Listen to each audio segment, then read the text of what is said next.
Hello and welcome to Auto Shenanigans. How the devil are you? Have you had a good week? My name is John. Thank you very much for joining me for another exciting episode of Secrets of the Motorway.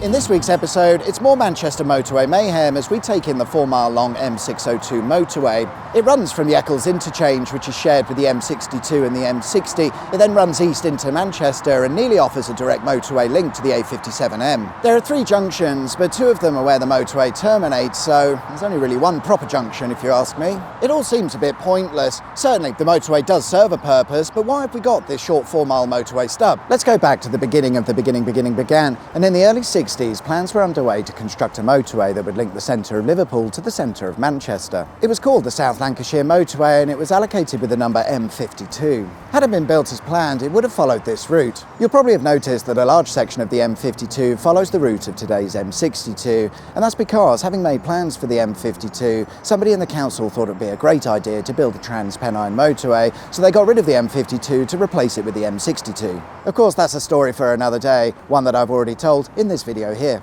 The creation of the M62 and the last-minute changes to the motorway plan meant that at the Manchester end there was a leftover piece of motorway. Originally it was going to be part of the M52, but instead was numbered as the M64. It then had its number changed again when it opened in 1971, where it became known as the M602. The first section of the M602 that opened ran from the Eccles interchange down to Junction 2, with the remaining last section completed some years later in 1982. At the Eccles interchange, the M62 flows directly into the M602, and had it been built as the M52 as planned, that would make a lot more sense. But it wasn't built to plan, and we've now got this very confusing junction. Don't get me started on the M60.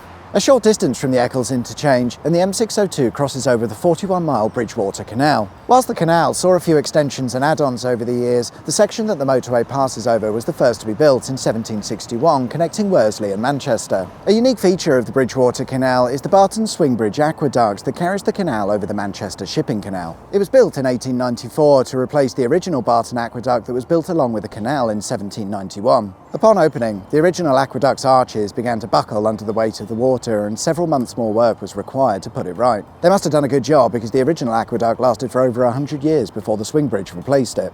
As well as building the swing bridge aqueduct, they also built a road swing bridge right next door. They're both still in use today and often cause traffic to build up whilst a ship sails through. A secondary bridge was built not too far away to help with this problem, and it seems that the traffic numbers at the Barton bridges have dropped ever so slightly following its construction. Junction 2 is the only real junction on the M602, and for 11 years it would serve as the terminus of the M602 because the section that ran from here down to Junction 3 wouldn't be completed until 1982. It's a simple roundabout-style junction.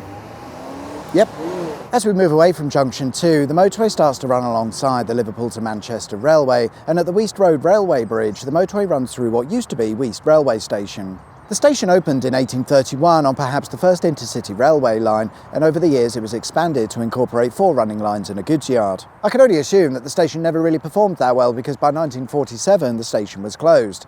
And that wasn't even Beeching's fault. The station sat in a disused state for quite a while, and then the M602 would come along, removing all trace of the station and any connecting lines. However, the Liverpool to Manchester railway line still remains open. Junction 3 arrives quickly after, and that's the end of the M602. From here it runs as the A57 for a short while before linking up with the A57M, and of course that wasn't the original plan. It was supposed to run down to the A57 as a full motorway, but they just sort of stopped building it. And there we are then, guys. That's all we've got time for this week. Actually, that's a lie, isn't it? The M602 short, I don't know what to say. In any case, I hope you liked the video. If you did, there's of course a button specifically for that, and if you haven't subscribed already, please consider doing so. That'd be wicked sweet awesome. Enjoy the rest of your week, whatever it is you get up to. My name's John, you've been watching Auto Shenanigans, and I'll see you next time for another exciting episode of Secrets of the Motorway. Till then, take care, bye bye.